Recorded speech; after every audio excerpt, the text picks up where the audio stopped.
The moment my wife laughed and said, "I regret marrying you every single day," I didn't yell. I didn't flinch. I just smiled and told her, "Good thing I'm fixing that today." You could have heard a pin drop. Her family stopped mid-bite, frozen around the picnic table like a scene from a movie. See, that was the thing. She thought I was bluffing. She thought after all these years of keeping my mouth shut, of letting her little insult slide, I'd just take it again. Not this time. Not after what I'd learned. Before I tell you what happened next, make sure you hit subscribe, leave a like, and tell me in the comments what you would have done in my place. Because trust me, this one's worth your time. It all started that Saturday at her family's annual summer barbecue.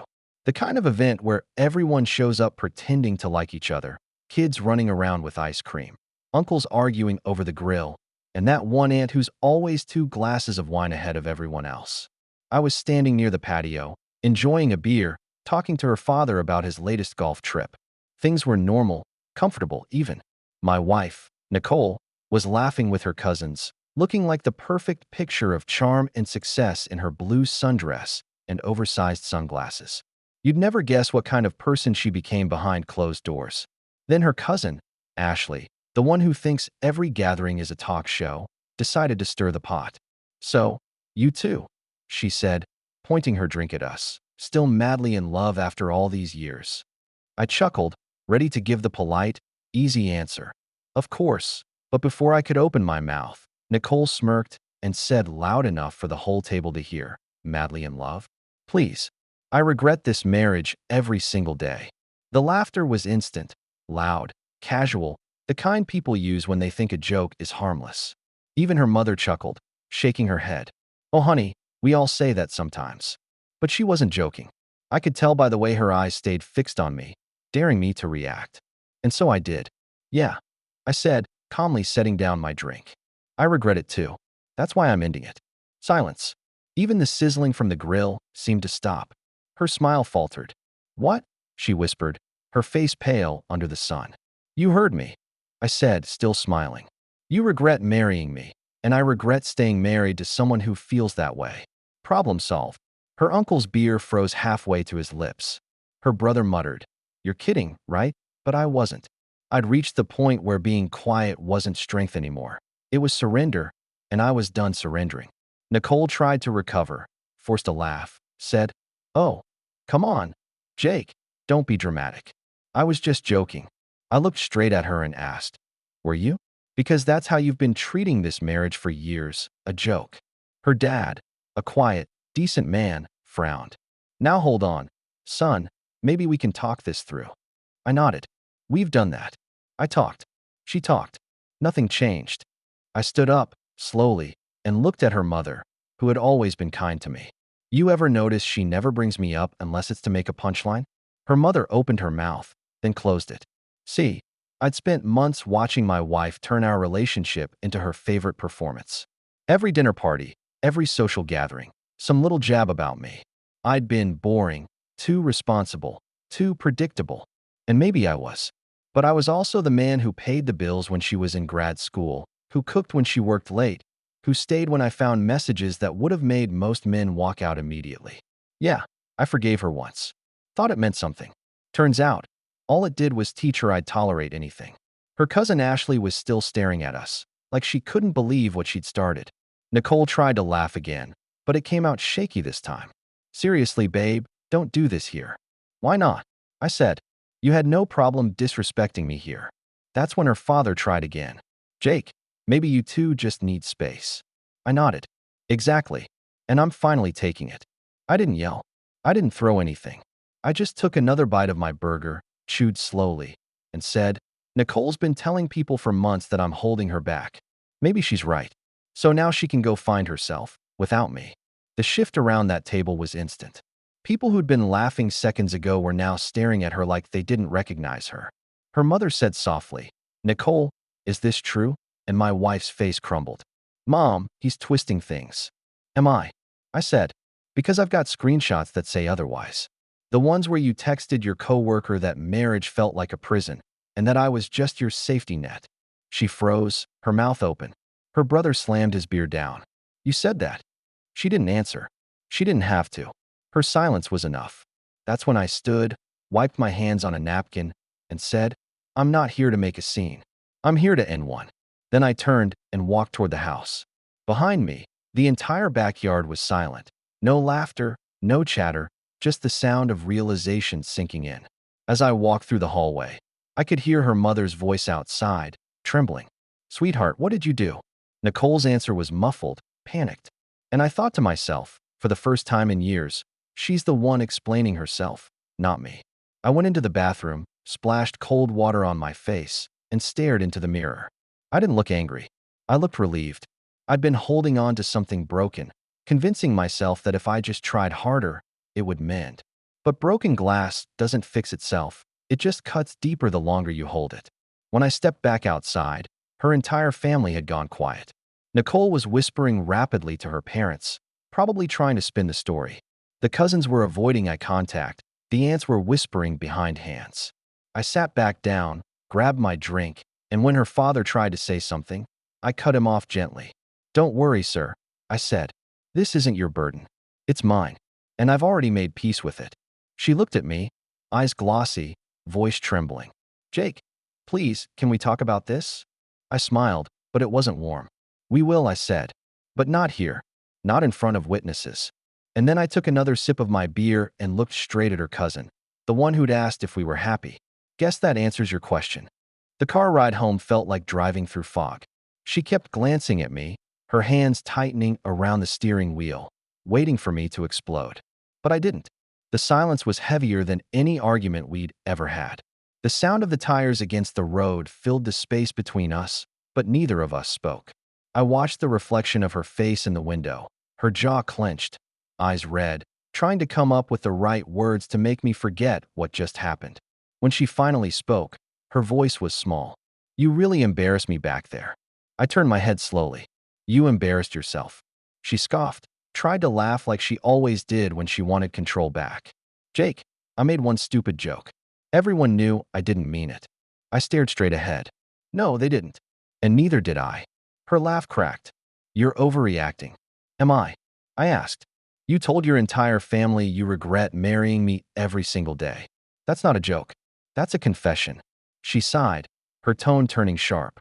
"You're twisting my words." I looked at her and said quietly, "No, Nicole, you're finally hearing them." We pulled into the driveway.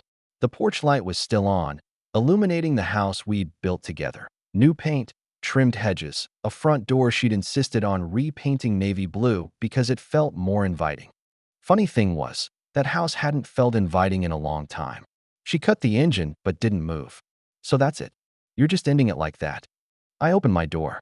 "No, you ended it when you decided my love was a joke." She followed me inside, her voice rising now. "You're being ridiculous. People say things they don't mean when they're stressed." I tossed my keys on the counter. "You mean it, Nicole. You've been saying it for months, in different ways, to different people." I just finally listened. She froze. "What do you mean, listened?" I turned to face her. "I've heard the things you've told your friends. About how you feel trapped. About how I hold you back. About how you'd be happier if you'd never gotten married." I didn't have to snoop. People talk. Her face drained of color. "Who told you that? Does it matter?" I said. "It's not about who said it. It's about the fact that you said it." She crossed her arms, the defensive posture of someone used to winning arguments. "So what? You're just going to throw away everything we've built because of one comment?" "Because of one comment." I stepped closer. "You've been disrespecting me for years. Tonight was just the first time you finally did it with an audience." She shook her head. "You're blowing this out of proportion. We can fix it." "No," I said firmly. "We can't fix something you keep breaking." She looked around the room, desperate, searching for some familiar ground. "I don't understand where all this is coming from. I thought we were fine." I almost laughed. "That's the problem. You thought fine was enough. You thought I'd keep showing up, keep paying the bills, keep forgiving you, while you gave nothing back." She clenched her fists. "You always have to make yourself the victim." "Victim?"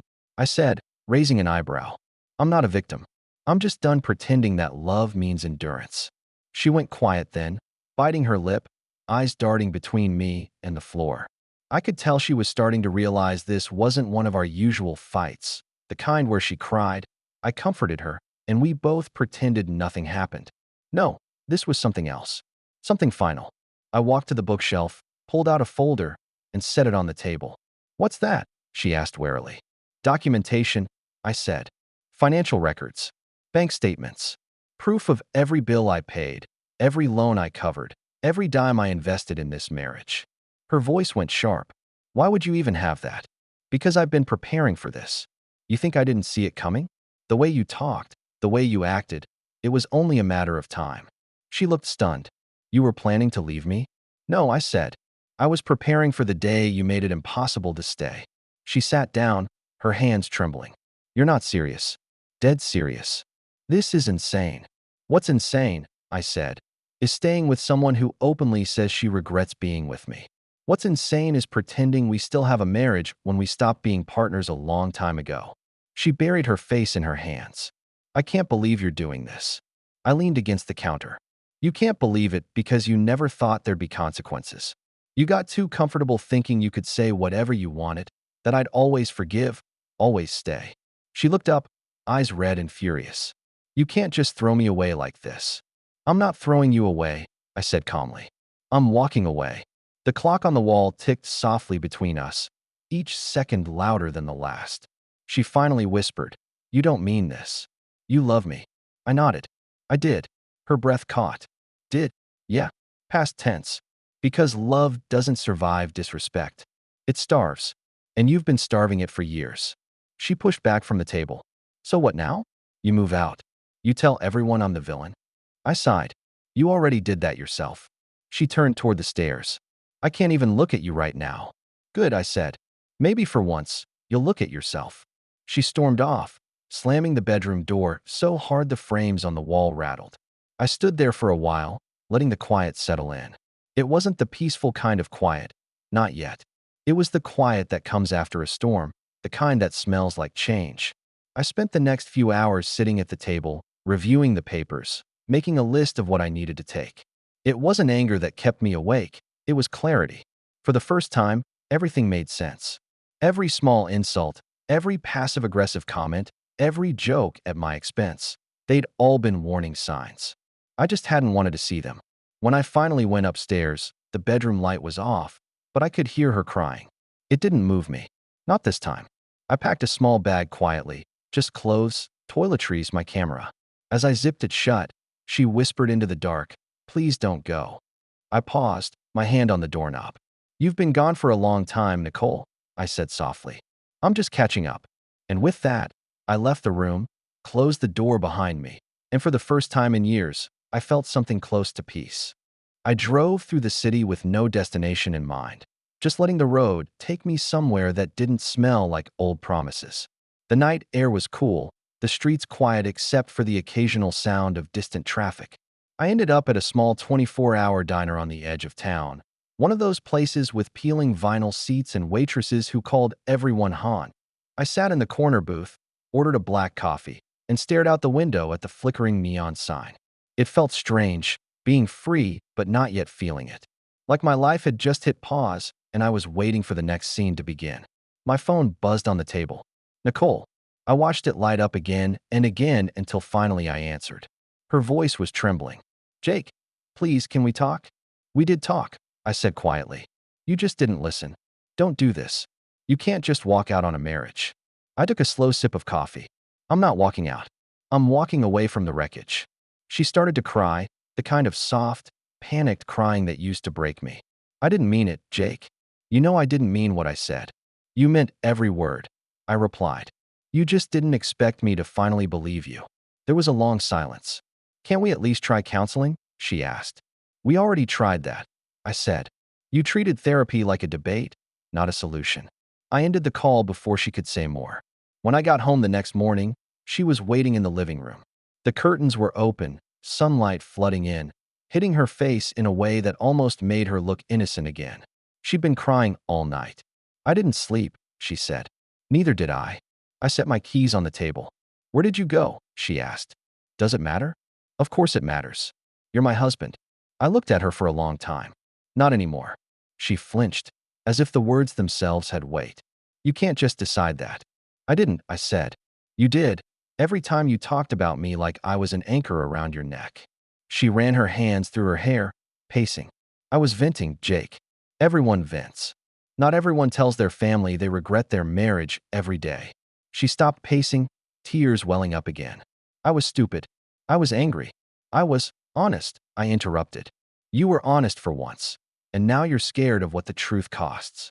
She sat down, defeated. So what? You're just going to leave me here alone? I nodded. You've been alone for a while, Nicole. You just didn't notice because I was still in the room. I went upstairs and started packing more of my things. She followed me, leaning against the doorway. You really planned this. I prepared for it, I corrected. There's a difference. So what now? You just walk away and never look back. That's the idea. You'll regret this, she said, her voice rising again. You'll wake up one day and realize you threw away something good. I paused, looking at the suitcase on the bed. If this was good, I'd still be here trying. She didn't have an answer for that. I zipped the bag and carried it past her.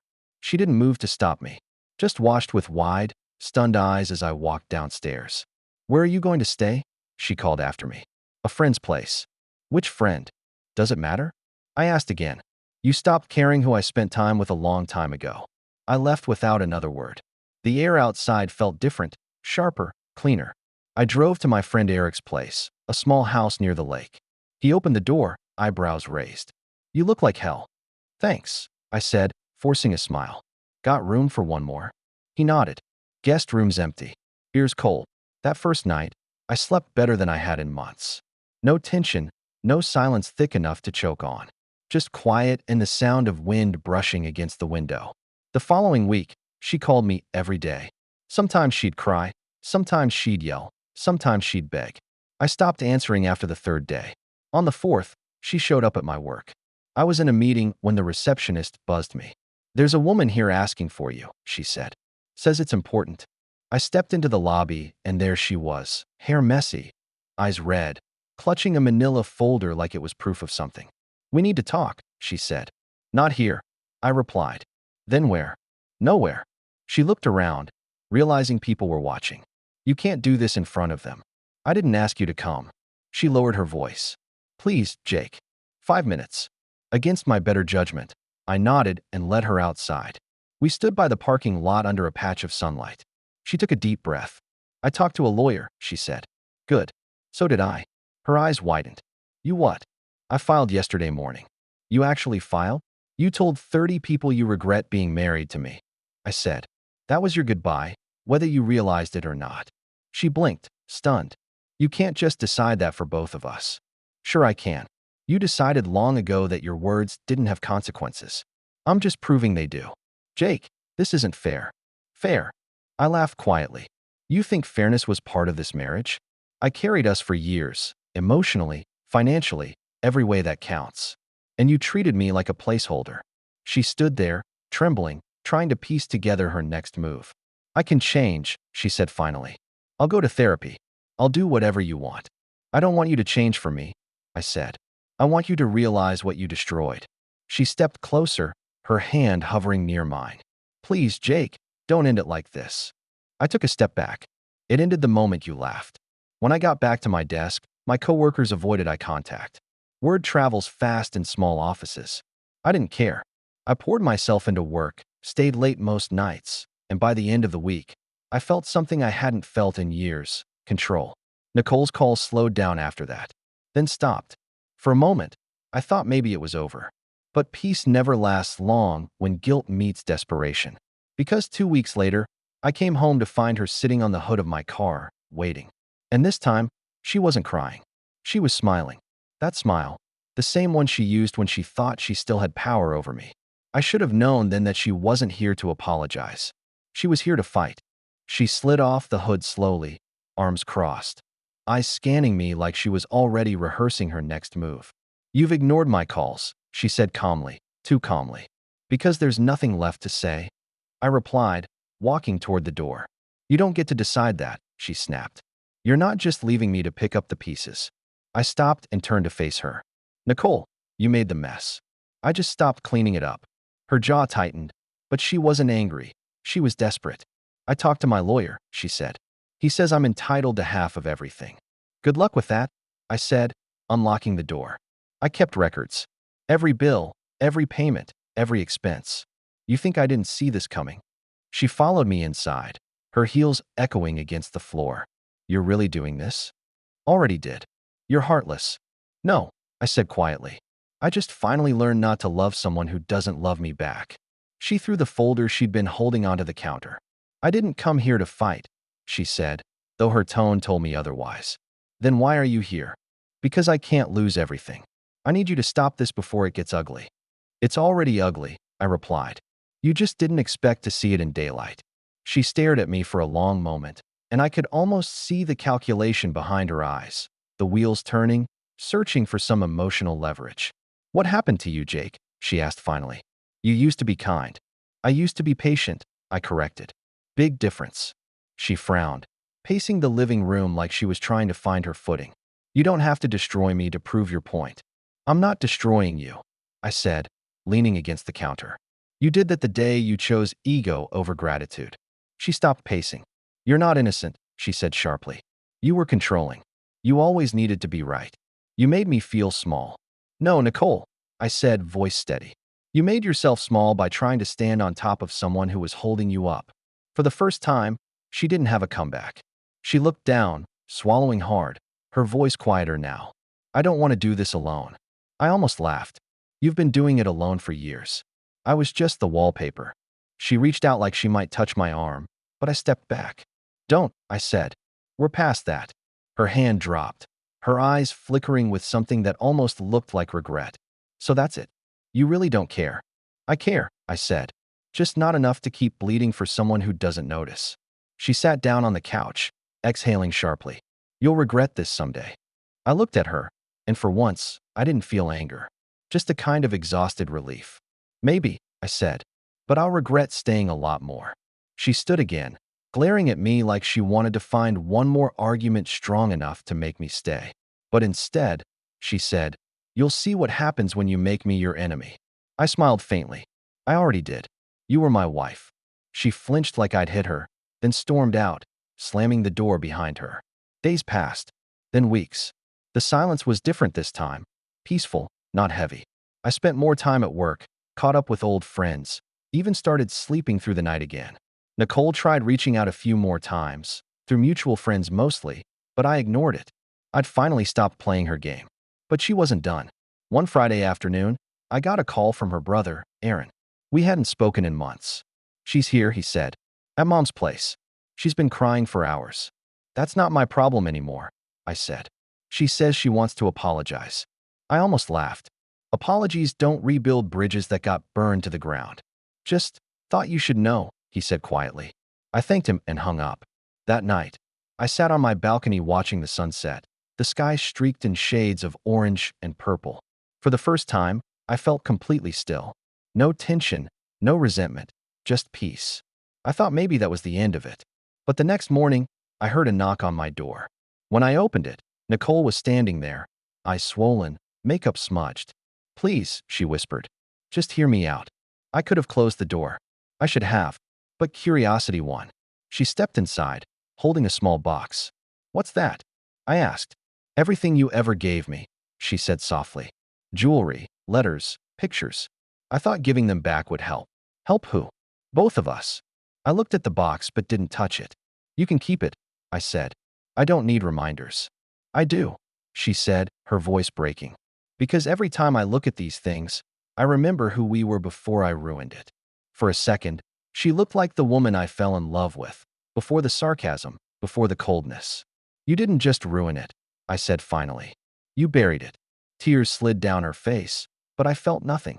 She whispered, I know you'll never take me back, but I just wanted you to know I finally understand what I lost. I know, I said.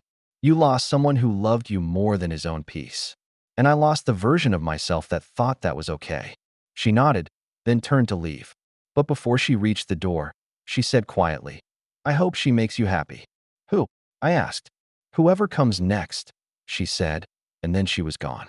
Months later, I did meet someone, Claire. She was gentle, funny, and real in a way Nicole never was. She didn't need to be impressed, just understood. We started slow, no drama, no games. She appreciated everything. Small gestures, shared laughter, quiet evenings.